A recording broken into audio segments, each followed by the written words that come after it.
Hey, everybody, it's Gerald and Jennifer again from Strengths Focused Practices. And you can find our website at articulatingyourstrengths.org. We're just going to have a quick chat today, Gerald and I, about the importance of positivity and why it's difficult to reach people with this message.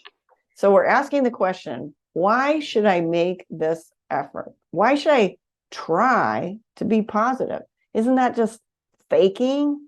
What about how I really feel? Gerald, why do you think it's difficult to get people to talk about positivity and make an effort to be more positive?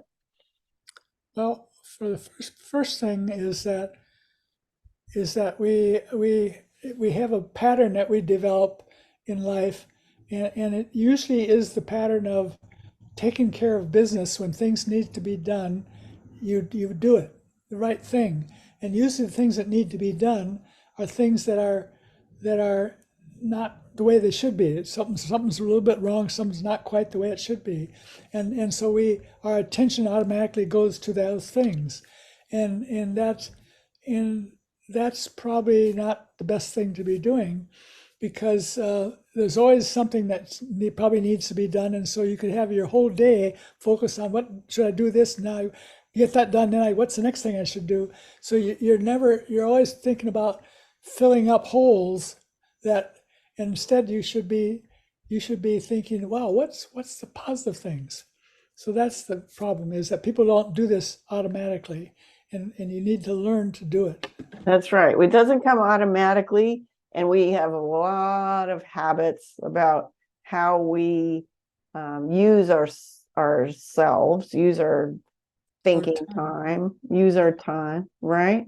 And so we have kind of biology driving us in this, and we have our habits driving us in this, and in our learned experiences driving us toward Mhm. negativity. But what makes us go, oh, that's okay. I could do something pleasant. How Mhm. Yeah, would we give ourselves permission to do that? Oh, one of the things we talked about earlier was scheduling a time every day, like before we eat or before we go to bed, having time to think about what was just pleasant, and then maybe planning to get more of that in our next day. yeah, yeah. That reminds me that it sort of takes back in the old days when I was a kid.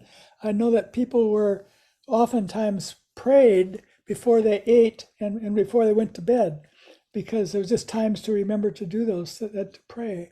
And now I think we're suggesting, and I'm suggesting at least, that maybe if I don't need to pray anymore, like I used to, maybe, but I it would be a good idea that when these key things times come up, uh, before meals or before going to bed or something like that, to think about what was positive in the last few hours, and so it's just a substitution of a practice that you might regularly do, but this is a just be aware of when you're positive.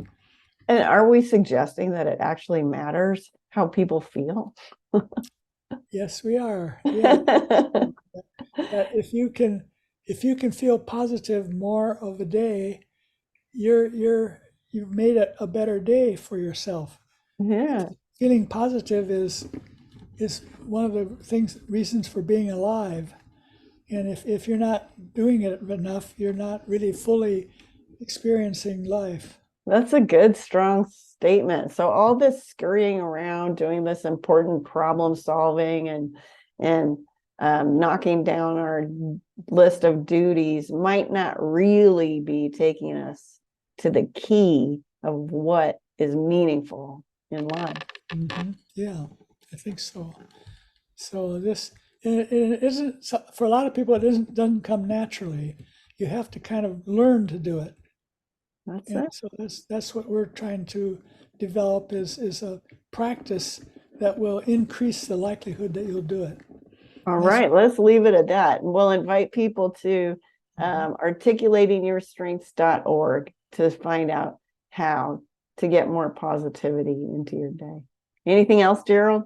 No, I think that's the most important thing to be focused on.